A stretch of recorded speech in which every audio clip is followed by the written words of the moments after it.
Kita bersyukur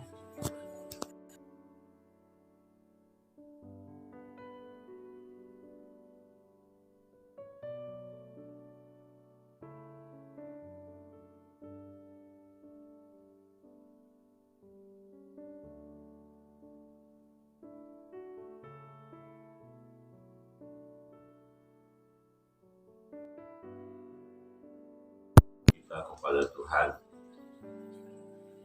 Bapak Ibu Saudara yang terkasih dalam Tuhan, pembacaan kita dari Roma pasal 12.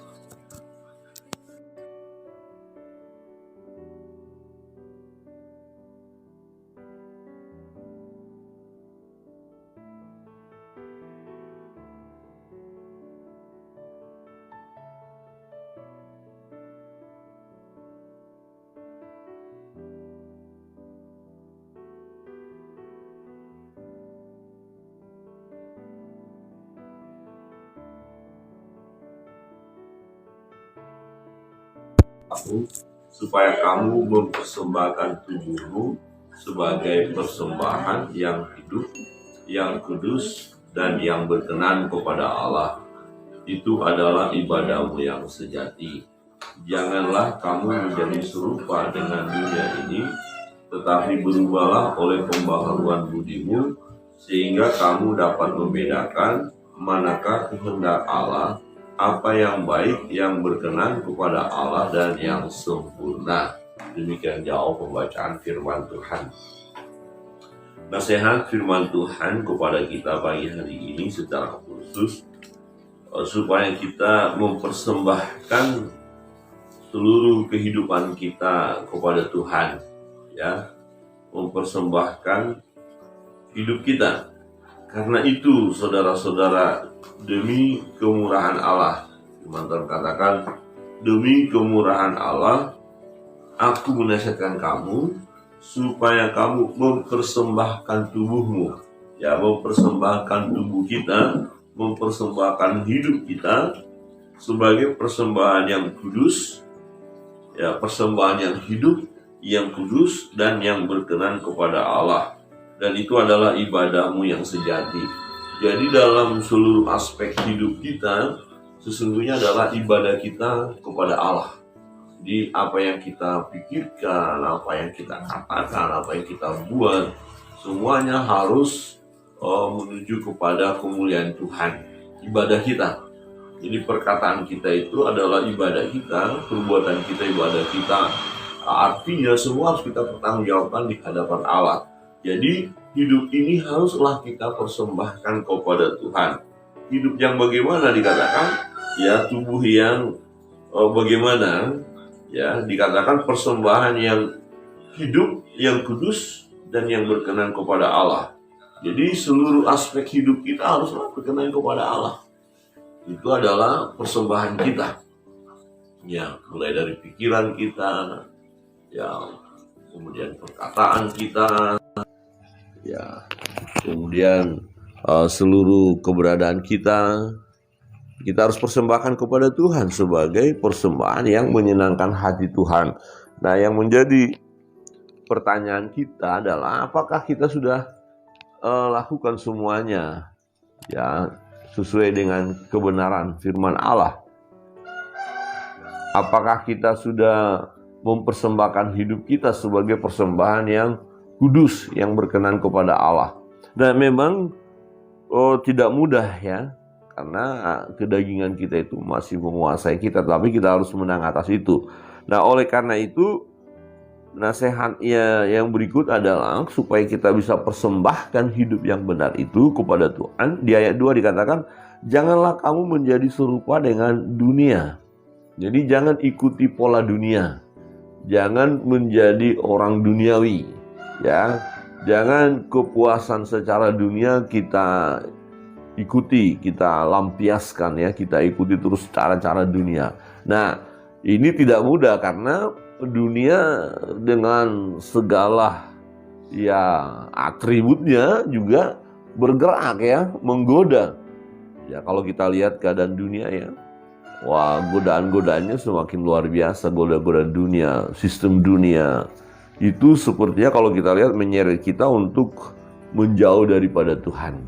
Ya, lihat saja bagaimana perkembangan dunia, gaya-gaya yang ada ya, gaya hidup dan segalanya semakin menjauh daripada kebenaran. Ya, makin aneh-aneh saja ya. Nah, tetapi kita harus pertahankan diri kita sesuai dengan firman Allah, jangan tergoda dengan dunia. Jadi jangan menjadi serupa dengan dunia.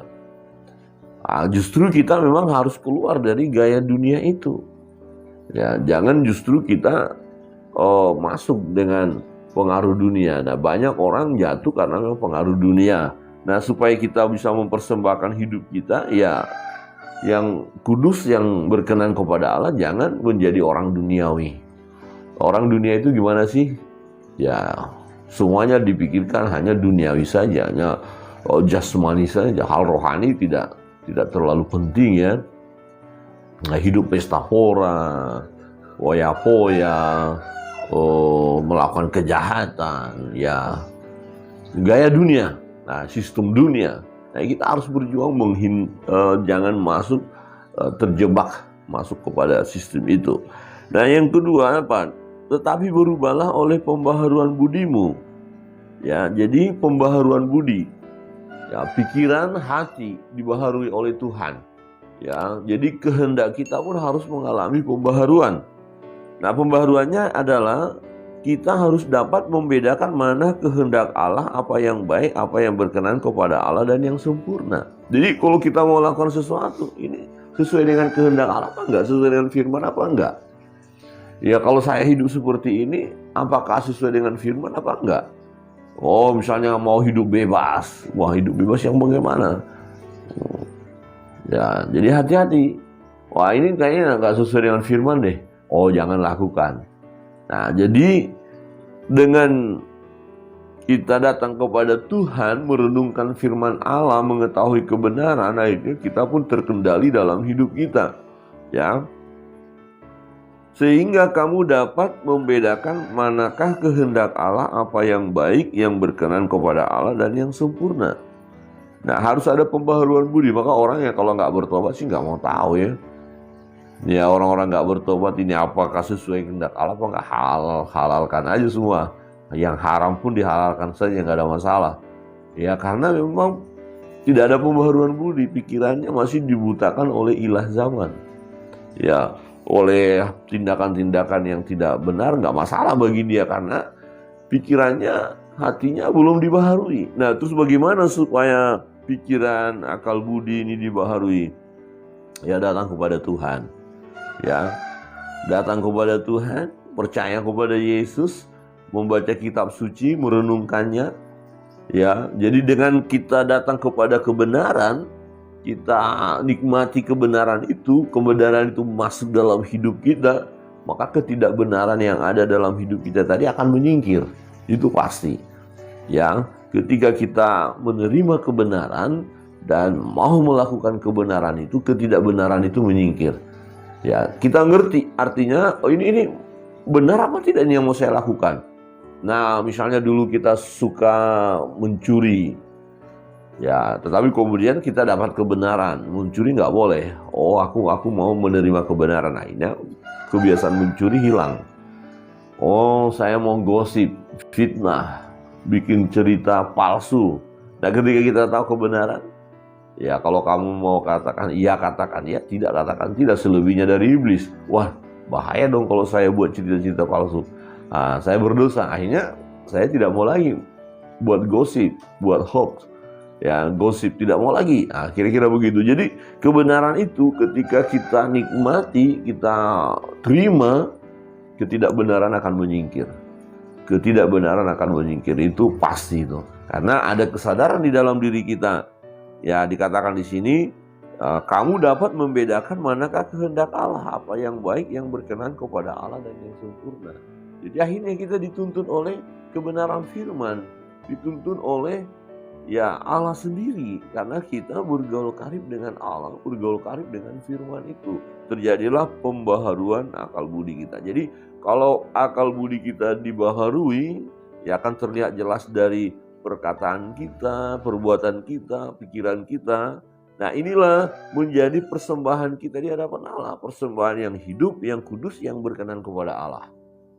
Jadi mari kita lakukan tiap-tiap hari, kita berjuang untuk itu. Sebagai anak-anak Tuhan, kita menyebut diri kita orang percaya, harus kita buktikan. Ya, pohon itu kita tahu dari buahnya. Maka suatu ketika juga firman Tuhan kalau kita lihat bahwa dikatakan hasilkanlah buah pertobatan itu. Jadi kita yang sudah bertobat mengalami pembaharuan dalam hidup kita. Ya, dibaharui hari lepas hari, dan hidup yang dibaharui ini adalah ibadah kita yang sejati kepada Allah. Ya, karena kita persembahkan kepada Tuhan, maka apapun yang kita katakan, kita perbuat, kita lakukan semuanya itu seperti untuk Tuhan. Jadi kita harus pertanggungjawabkan di hadapan Allah. Kiranya kebenaran firman Tuhan pagi hari ini menolong kita. Mari terus berjuang, hidup, mempersembahkan hidup yang benar di hadapan Allah, yang menyenangkan hati Allah. Tuhan Yesus memberkati kita sekalian. Kita masuk dalam doa-doa kita, apapun pergumulan, beban yang kita hadapi, kita datang kepada Tuhan. Dia Allah, Tuhan yang selalu bersama dengan kita. Dia akan menolong dan memberi yang terbaik bagi kita. Kita naikkan satu.